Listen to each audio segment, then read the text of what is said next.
turi gucukura ahangaha turi gucukura hano munsi y'inzu ducukura imva ajamo umuhungu yari yicaye hano turamubwira ati kuba na wamena amaraso ya nyoko wagira ati wewe uraja mu isimu uje kumwakira yumvishe gutyo niho yahitaga agenda jiwe agiye kujiwe atangira kwiceka imbere.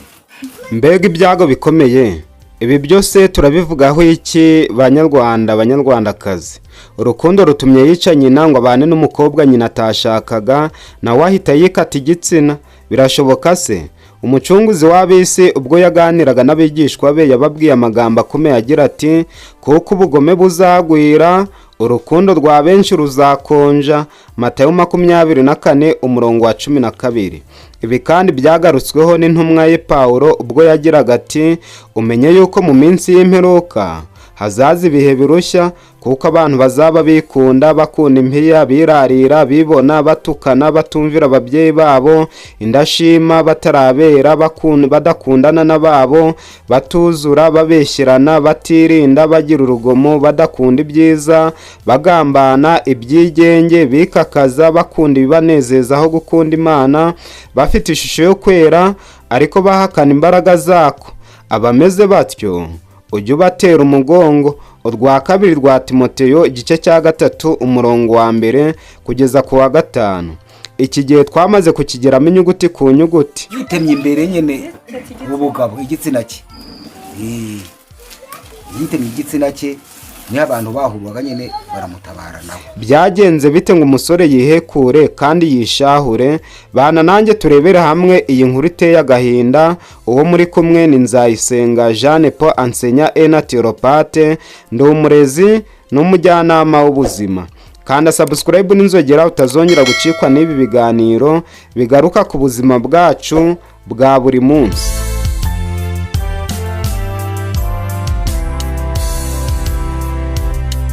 Mu karere ka Rusizi habaye inkuru ibabaje cyane yateye agahinda abaturage no ku mbuga nkoranyambaga. Umusore wari ukiri muto yagiranye urukundo rukomeye cyane n'umukobwa yakundaga ariko umuryango we utamwemera. Nyina w'uwo musore yagerageje kumubuza ubwo bucuti kuko yabonaga uwo mukobwa afite imyitwarire itari myiza kandi atari uwo kubakana urugo nawe. Ariko umusore kubera ubutindi bw'urukundo yanze kumva inama z'ababyeyi be maze urwango rwinjira mu mutima we. Umunsi umwe mu gihe bari bagiranye amakimbirane akomeye uwo musore yafashe icyemezo kigayitse cyane yica nyina avuga ko ari ubangamiye urukundo rwe. Nyuma y'uko abikoze wa mukobwa yamenye ibyabaye arikanga cyane agira ubwoba agirira amakenga uwo musore aravuga ati ninshakana n'uyu musore wihekuye nanjye byanga bikunze nitugirana amakimbirane ashobora kuzanyica.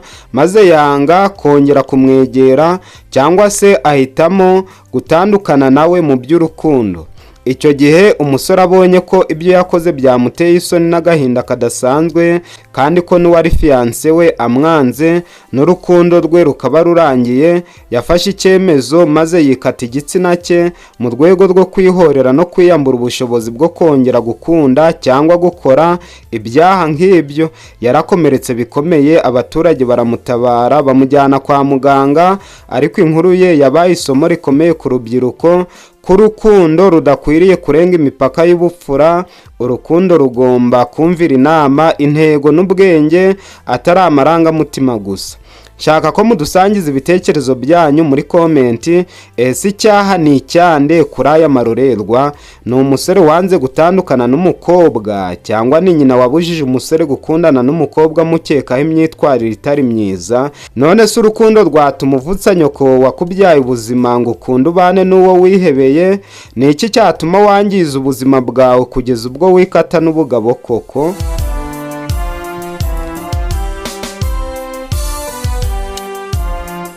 Noneho munyemere mbagezeho ibisubizo by'ibibazo ariko bikubiyemo ubutumwa tuvana muri iyi nkuru dukwiriye gusigarana mu mitima yacu. Rimwe, urukundo rutagendanye n'ubwenge rushobora gusenya ubuzima.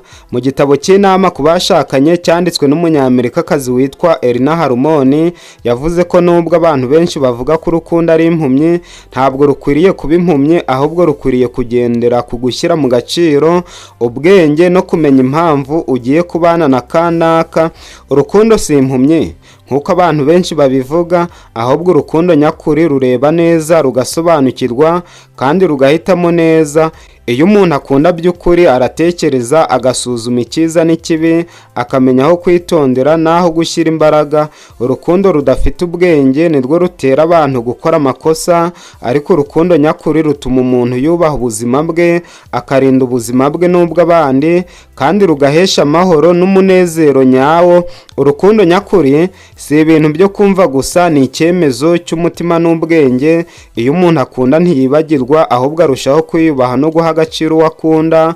Urukundo si ugukora ibintu byose kubera amarangamutima gusa, ahubwo ni ukugendera ku kuri, ku bwubahane no gukunda mu buryo bufasha buri wese gukura no gutera imbere. Iyo urukundo rudashingiye ku kuri n'ubwenge ruvamo intimba n'imibabaro, ariko iyo rushingiye ku kumva no kubaha ruba isoko y'ibyishimo n'amahoro y'ukuri. Ku mwanya wa kabiri, ababyeyi baba bafite uburambe n'ubwitonzi bwo kubona kure. Tugomba kubatega amatwi. Ni ingenzi cyane kumva inama z'ababyeyi igihe ukunda umukobwa ushaka kuzashakana nawe. Ababyeyi bafite uburambe n'ubwitonzi bwo kubona kure, bazi neza iby'urukundo rushobora gutera n'ingaruka z'amahitamo mabi. Iyo wumva inama zabo uba wubaka urukundo rwubakiye ku bwenge, kubahana no kumenya icyo buri wese akeneye. Kureka inama zabo bishobora gutuma ugera ku makosa akomeye, ariko kubakurikiza ukubahiriza inama zabo bigufasha gufata ibyemezo byiza, kubaka umuryango uhamye kandi wuzuye amahoro n'urukundo nyakuri. Urukundo rufite ubwenge rugira ejo hazaza heza. Ku mwanya wa gatatu, kwica cyangwa kwihorera si igisubizo, ahubwo byongera umubabaro.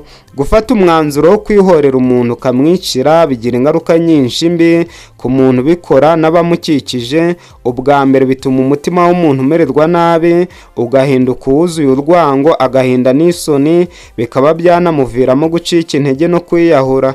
Icya kabiri, bituma ugera mu mutego cyangwa se mu mategeko, ugahabwa ibihano bikomeye cyangwa gufungwa, bityo ukangiza ubuzima bwawe n'ahazaza hawe.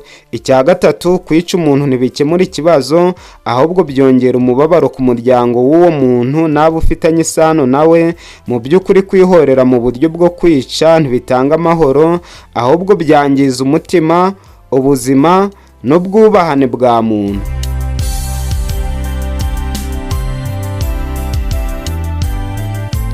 Ku mwanya wa kane, gusenga, kugisha inama no kwifata mu gihe cy'uburakari nibyo bigira umuntu umunyabwenge, maze akagira imyanzuro iri mu bwenge.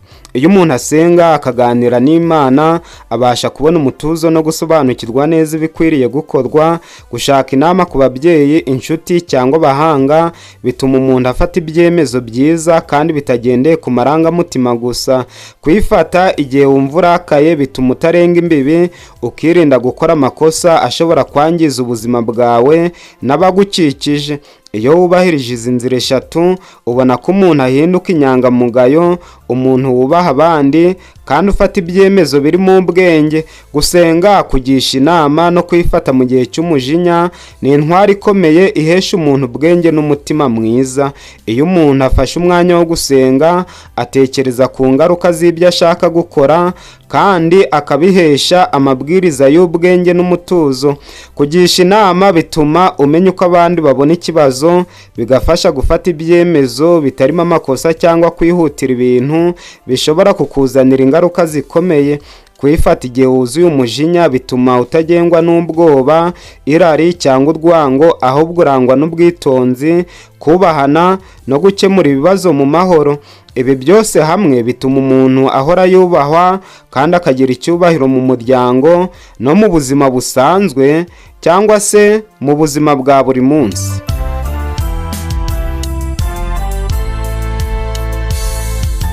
Muri make, kwirinda kwihorera no kutihutira kugira icyo ukora mu gihe urakaye bigira uruhare rukomeye mu kubaka icyubahiro n'agaciro k'umuntu ku giti cye. iyo umuntu yifata akirinda gusubiza nabi cyangwa gukora ibikorwa bibi kubera irari cyangwa uburakari, arangwa n'ubwenge n'ubwitonzi, bituma abandi bamwubaha kandi akiyubaha we ubwe, kugira kwiyubaha kandi n'abandi bakamuha icyubahiro. Kwihangana no gushaka ibisubizo mu mahoro bigaragaza ko umuntu afite imbaraga zo gucunga amarangamutima ye, kandi bifasha mu kubaka umubano mwiza n'abandi. Mu by'ukuri kwiyubaha no kwifata bituma umuntu ahora yubahwa, akubaka icyizere mu bandi kandi agatera imbere mu buzima bwe bwite n'ubw'umuryango. Ni byiza gukunda no gukundwa n'abandi, ariko ntukwiye kwirengagiza inama z'ababyeyi bawe. Ababyeyi nabo bagomba gutanga inama zabo mu buryo bwubaka, butarimo gusebanya cyangwa gukomeretsa abana, kugira ngo batazababaza umutima wabo cyangwa kubatera irungu ry'amarangamutima. Iyo abana bumva inama z'ababyeyi kandi ababyeyi bakabaha inama zubaka, habaho urukundo rufite ubwenge, icyubahiro n'ubwumvikane hagati y'umwana n'umubyeyi. Ibi bituma abana bakora bafite umutima wubashywe, bakamenya kwiyubaha no gukunda abandi mu buryo bwiza kandi bunoze.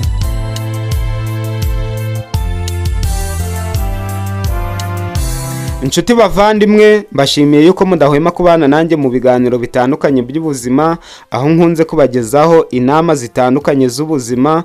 Gusa ntabwo ntinda cyane ku by'ubuzima gusa, ahubwo ngera no mu nguni zose z'ubuzima. Gusa iyo ngeze ku by'ubuzima nkunze kubabwira yuko umuntu agizwe n'ibyo arya.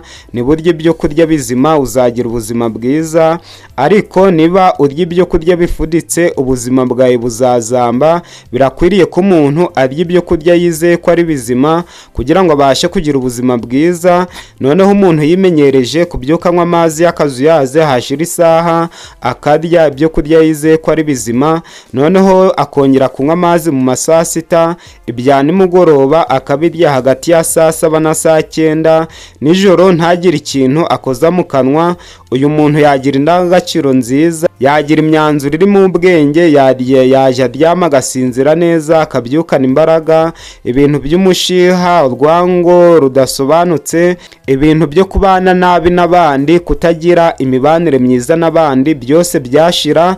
Yaba ari ikiremwa cyiza nk'uko Pawulo yabibwiye Abaroma mu gitabo cy'Abaroma igice cya 12 umurongo wa 1, aho yagize ati, nuko mutanga imibiri yanyu ibi bitambo bizima byera bishimwa n'Imana, niko kuyikorera gukwiriye. Uyu muntu yaba ari muzima, yiteguye gukora ibyo asabwa byose. Noneho munyemerere mbe mbasezeyeho, kubera ko akaryoshye kadahora mwitama ntashirarekwa, ahubwo aryoha asubiwemo. Tuzongera kubonana muri video y'ubutaha. Ciao ciao, I love you so much my dear friends.